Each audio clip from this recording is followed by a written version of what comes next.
I'm at the end of my 4 days here at Rocket Swimming, and my experience has been awesome.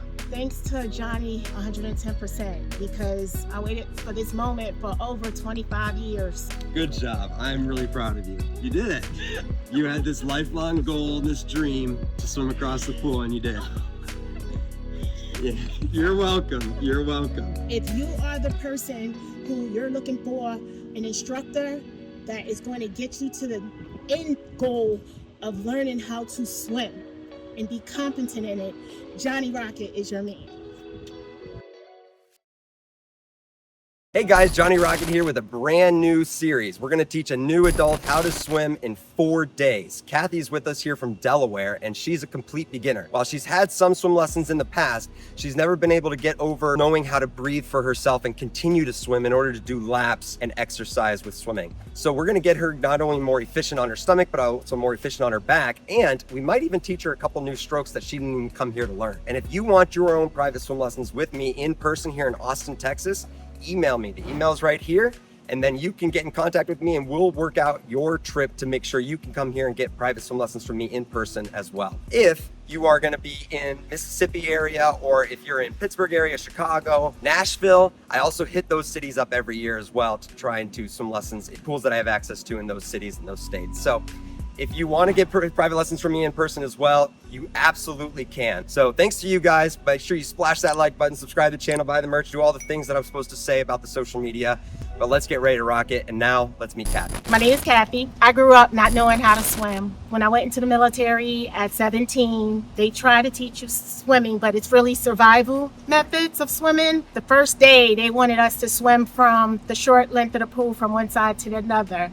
And those people that were left out was, of course, myself and about 10 to 12 other. From there, I learned how to survival swim. So I learned like the swim on your back, float, that stuff that they taught us, but I never could still breathe, swim on my stomach. I'm now 45.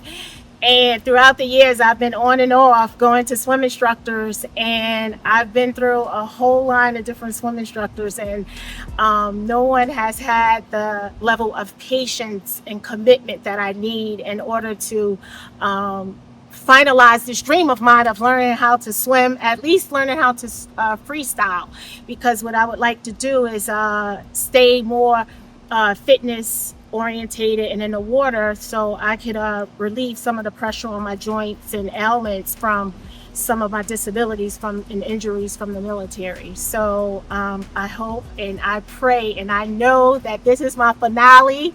I came here for you to show me and teach me, and I know I will be a success, and this is it. I know it's gonna happen. Yeah. I'm committed to it. Also, we got to thank Kathy for her service. I'm not a veteran myself, even though we claim to be a veteran-owned company. That's because we have an investor who is a veteran, and he insists that we make sure we advertise that we're a veteran-owned company so that more veterans come out and learn to swim from us. Because like we heard from Kathy and like we heard from Mark way back when, the military doesn't actually teach you how to swim. They might try, but they're not going to teach you the way that you need to know from a patient instructor who's not trying to get you combat ready, but actually trying to keep you safe and make you more efficient. So thank you for your service. And if you're out there and you're a veteran and you don't know how to swim, please contact me. I will teach you how to swim.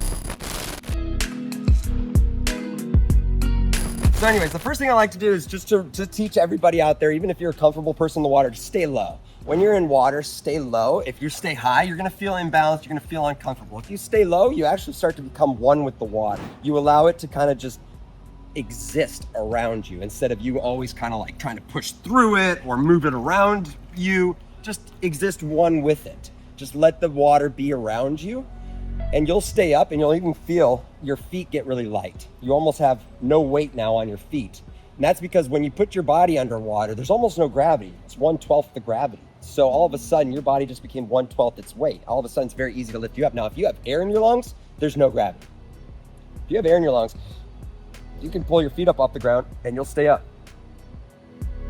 I don't have my feet on the ground right now, but I'm still at the surface of the water because I have air in my chest.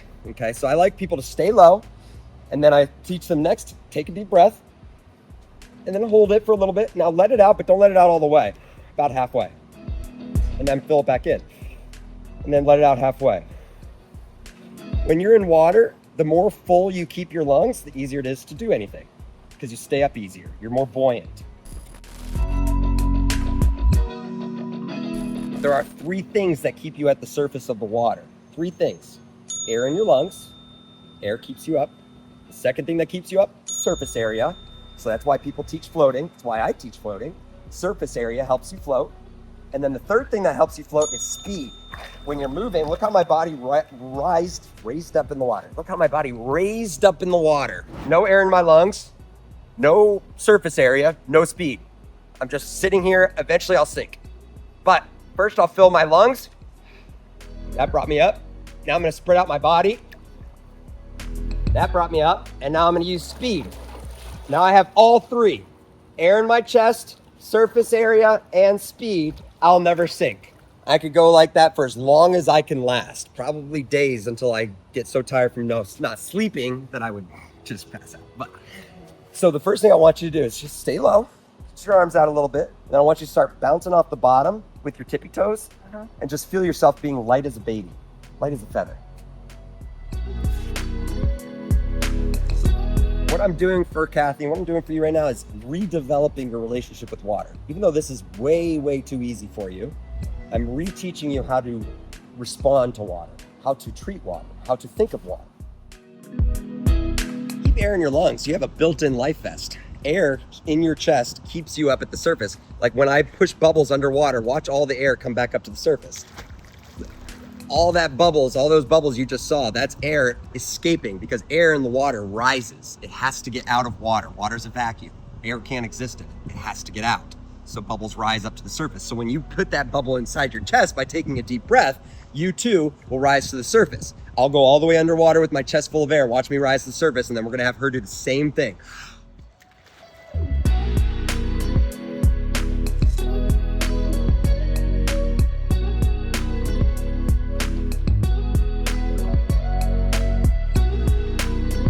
So this is a fun little experiment because it takes it a step further, buoyancy. It takes buoyancy a step further in showing you that you don't even need surface area or speed. In order to float, you actually just need air in your lungs. The other 2 help out as well, but just air in your lungs. Take a deep breath, hug your legs.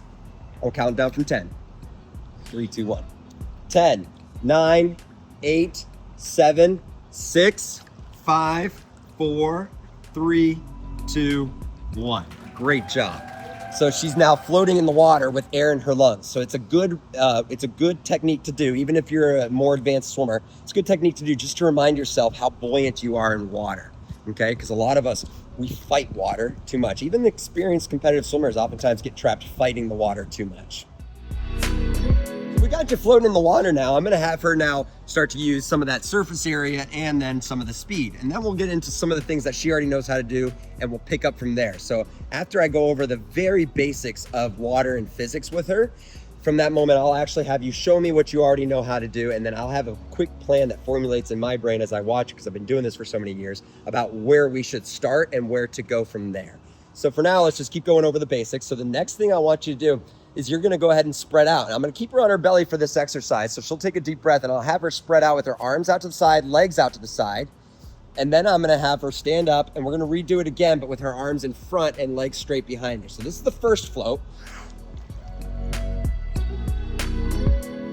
This is just to help her. She's gonna get into that float for about 10 seconds just to help her realize, she's gonna go over in your brain. I want you to realize how light you feel and how easy it is. 3, 2, 1, deep breath.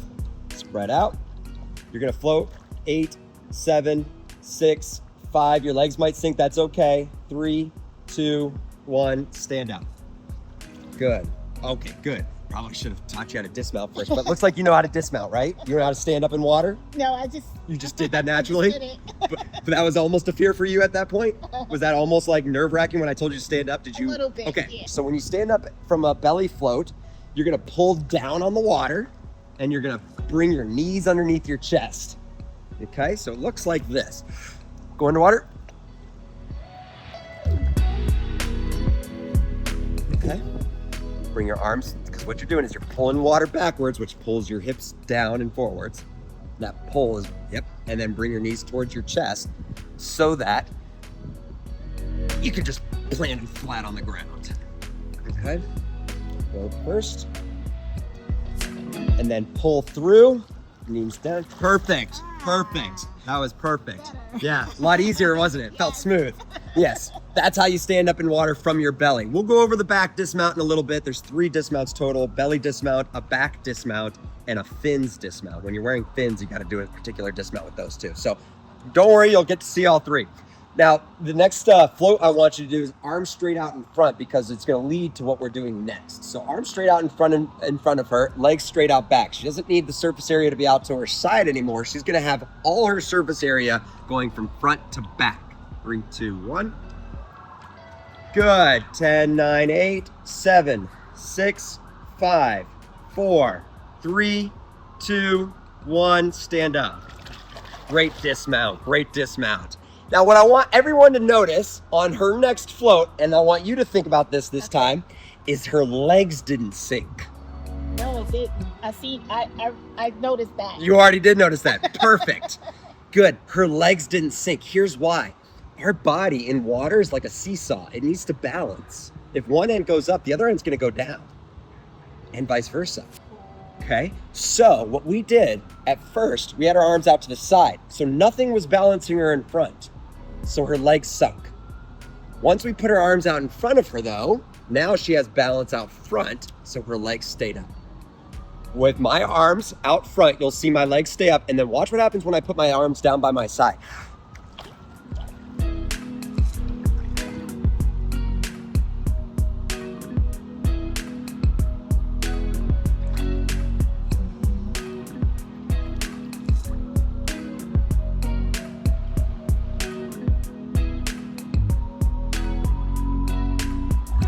When I put my arms back out in front, the legs came right back up. So if you have problems with sinking legs, make sure you get those arms out in front. You got to swim in all 4 quadrants. The first quadrant is fingertips to head. Second quadrant is head through your upper back. Third quadrant is your upper back through your glutes.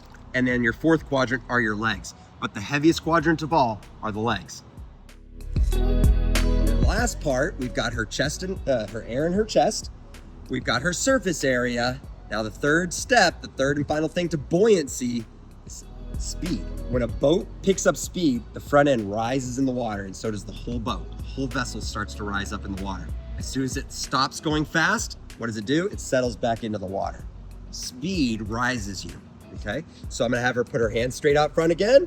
Just gonna start with just breathing, or just gonna start by just holding her breath. Do not breathe. And then I'm gonna cue her. When I say cue, I mean I'm gonna yell out something while she's in the middle of something else. That's gonna cue her to start a new part to whatever drill we're doing. So she's gonna be starting by just floating, and then I'm gonna say kick, and then she's gonna start kicking. Okay. All right, deep breath, hands out front, float. Watch her legs stay up at the surface. Now kick. Now she's moving. And dismount. Great dismount. Awesome. Yeah, you being in the military is giving you a lot of core strength, a lot of you're athletic. Sweet. All right, so now she's got all 3 of the basics, all 3 of the water buoyancy basics. Let's do it on her back. Yep, turn around. I'm gonna hold your head kind of like football. I want you to just lay your chin back. Good. When you're on your back, 3 things: chin up, belly up, and legs down underwater. They don't have to be on the bottom of the pool, but underwater is good. Okay, so she's got her chin up, perfect. She's got her belly up, good. Her legs will rise back up to the surface the next time I teach her to kick while she's doing this, but we're not gonna kick yet. Go ahead and stand up. Good. Because the next thing I have to teach her now that I just showed her how to float on her back is how to stand up now. Dismount. I was gonna say, is it the same thing? It's almost, it's not quite the same thing, yeah. Funny little joke, we're gonna watch her struggle. No, here we go. So let's move back into the shallower water. I'm gonna show you how to dismount on your back. Okay, so the way to dismount from your back is like sitting down in a chair and sitting up in bed, okay? Now you're gonna use your arms to help spin the action, to help spin your hips down to the bottom, to help pull them down to the bottom. But let me show you the basic movements first. You sit down in a chair. So I just lowered my hips into the water by kind of drawing my knees to my chest and arching my back. I sat down in the water, sat down in my chair, and now I'm gonna sit up in bed, okay? Most people will get to this point here They won't know how to finish it. That part is a little bit more difficult, but it's not so hard if you use your arms, okay? So I like more arm movement, maybe 1, 2, 3 twirls of the arms to help you dismount from your back. Okay, and I'll walk through it with you too. But go sit down, sit up, and use your arms. Okay, chin up, belly up. So the first she's gonna do is lower her hips by sitting down in the water, sitting down in a chair, and then picking up her head as if she's sitting up in bed. Let's do it again. Okay, sit down in your chair, sit up in bed. Good. Now I'm gonna have her start using her arms. Okay. So first arm twirl sits down the chair. Yep, sit down the chair. Now do another arm twirl to sit up. Okay, so the first arm twirl sits you down, the second arm twirl sits you up. Okay, sit down and sit up. There. Good. Good. Now with this exercise, some water might go up your nose. Yeah.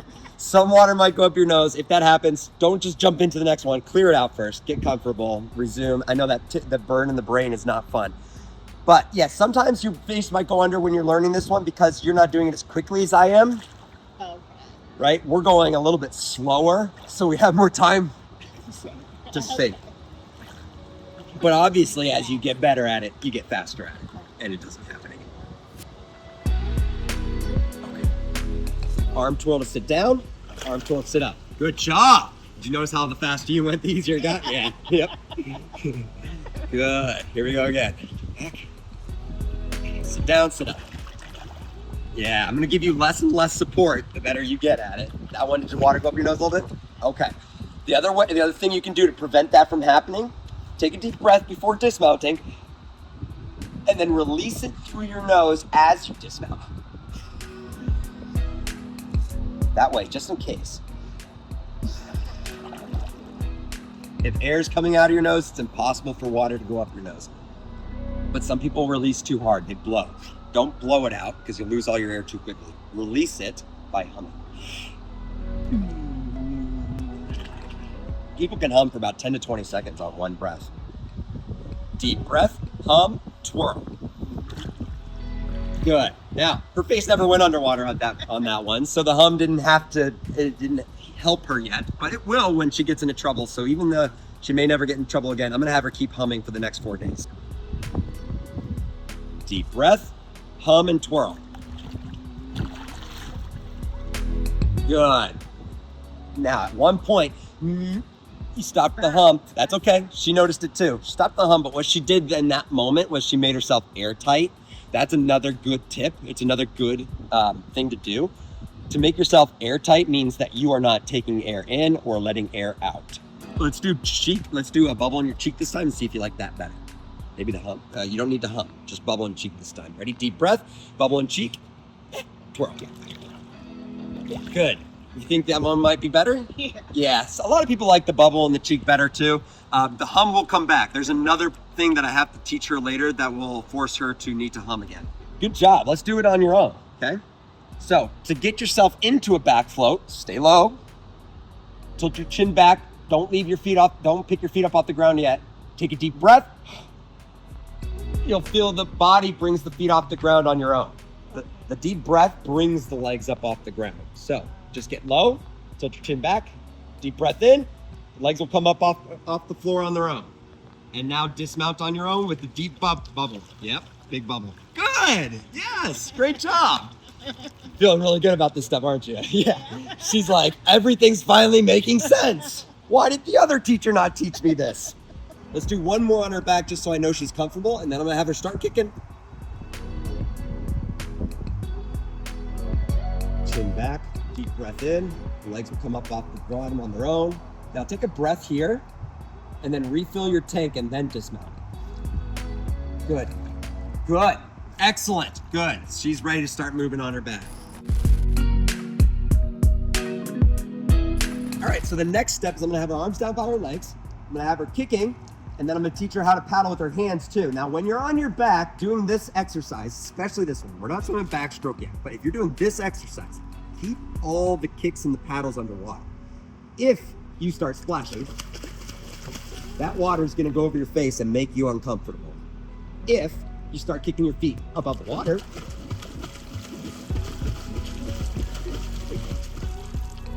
your face will go underwater because your body is a seesaw in the water. It balances. If one end is too high, the other end doesn't work. So when you're on your back, it's chin up, belly up, legs underwater, and the paddles will stay underwater too. And now, everything that I'm doing to redirect water backwards is pushing me not only forwards, but since it's all underwater, it's also pushing me upwards a little bit. Okay, so turn around. Chin back, deep breath. She comes right up. Now I'm gonna put your arms by your side. I'll start kicking underwater. Good. And now start paddling under. You're moving. And now stand up. Great job, moving on your back. Awesome. She has a fear of deep end, so we're not gonna go in the deep end even on day one. Everything we learned today will be in the shallow end. The easiest things are the things that she can do the best out of the things I teach you today. Tomorrow we start doing those in the deep end. And we usually start on the back, just so that you don't have to look down at the deep water. But today, and for all of you teachers out there, don't push your students to go into the deep end on day one. Just don't do it. Build their trust. Even if they came here and they trust you and they're all in, they still don't know you. We've known each other for 45 minutes.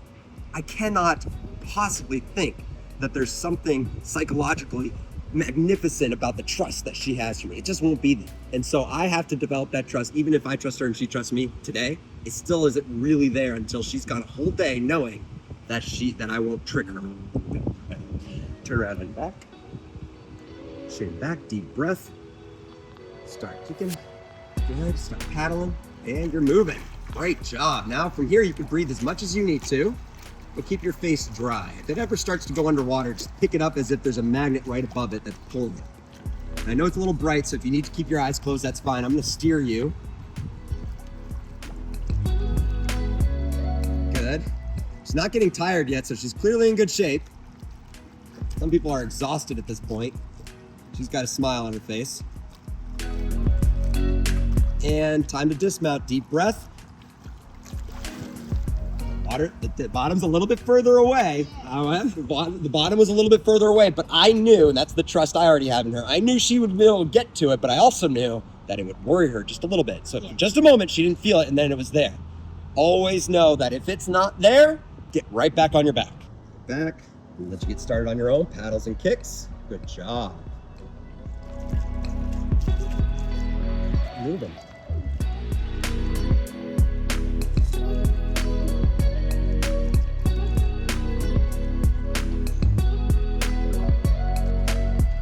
A lot of competitive swimmers out there hear me talk about body lines. Real quick, check out her body line. I haven't had to teach her anything about body line, but she's stretching out from head to toes. This is a good body line.